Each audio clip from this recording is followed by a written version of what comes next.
મિહિરભાઈ, તમારું સપનું શું છે? પૈસા. અરે એમ નહીં, તમારું લક્ષ્ય શું છે એમ? પૈસા કમાવાનું. અરે એમ નહીં, તમે ભવિષ્યમાં બનવા શું માંગો છો? પૈસાદાર માણસ. સવારે ઉઠીને તમારે સૌથી પહેલો વિચાર શું આવે? પૈસાનો. અરે એમ નહીં, તમે સવારે પૈસાને એક બાજુ મૂકી દો, હાલો બરાબર. તમારા મમ્મી પપ્પાને તમારી પાસેથી શું આશા છે? પૈસાની. અત્યારે તમે શું કરવા જાવ છો? પૈસા કમાવા.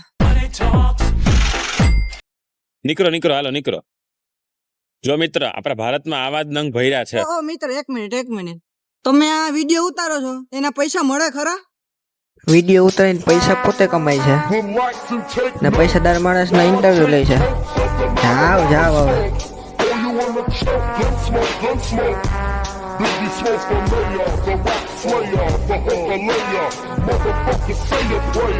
ઘર ભેગું થાને ભાઈ.